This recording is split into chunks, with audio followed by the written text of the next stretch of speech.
Hello friends, today's topic is the proper way to water our plants. Are you thinking if this topic needs a video to be done on?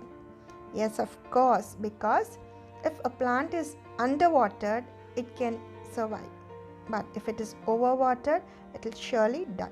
So, let's discuss 10 proper techniques of watering today. Water your plants before or after the sun, that is before 9 in the mornings and after 4 in the evenings. And also the seasons are to be considered. And if watering during summers, the evenings are better as the moisture is retained to a longer time, and during winters, the mornings, as more water retention leads to the fungal diseases and also encourages the unwanted pests like snails and the slugs. A big no to the afternoon watering, as the water evaporates quickly and also the plant doesn't get drenched well. Check the soil before watering and allow the soil to dry before each watering. Water the plant at the base, as splashing water all over may increase the risk of fungal infections and also rots.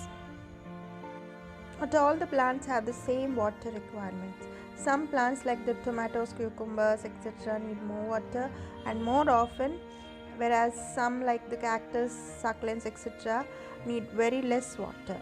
So the size of the plant, the type of the plant and also the size of the container are to be considered while watering.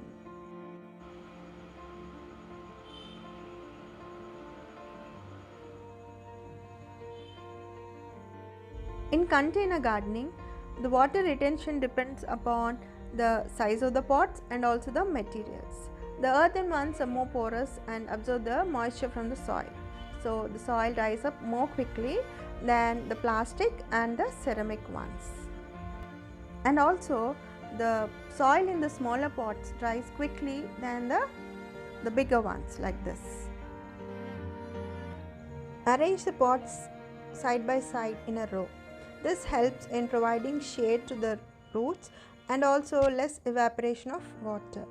The closely packing of the plants helps in increasing the humidity between plants, which is a best thriving condition. Collect and store the rainwater from the outlets as much as possible, as rainwater is rich in atmospheric nutrients which the plants love the most. That's the reason they turn lush, green and beautiful after the rains.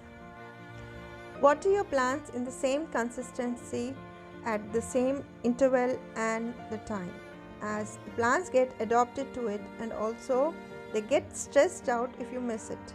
So this affects the overall growth of the plant. Don't forget. Change the watering intervals depending upon the climate. You can increase or decrease the watering intervals depending upon the seasons. You can also provide banking if required like this, and slow released bottle drips if required. Directly watering the seedlings with a hose or a pipe may damage them. So misting is a better option to water seedlings and the saplings. The main motto is maintaining the soil moisture and not soaking the plants.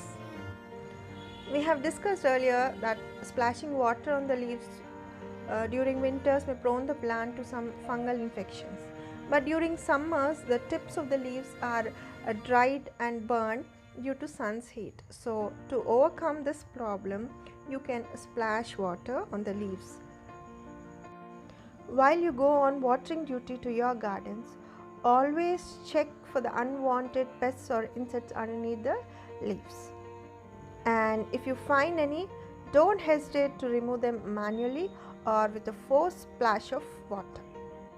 I hope these watering tips will be helpful to you, and most importantly, prepare a well water retaining soil mix for your plants and also check for the excess water to drain out the proper drainage. Please give your valuable feedback in the comment section, and if you like my video, please do like, share and subscribe Mad Gardener. and I wish you all happy gardening.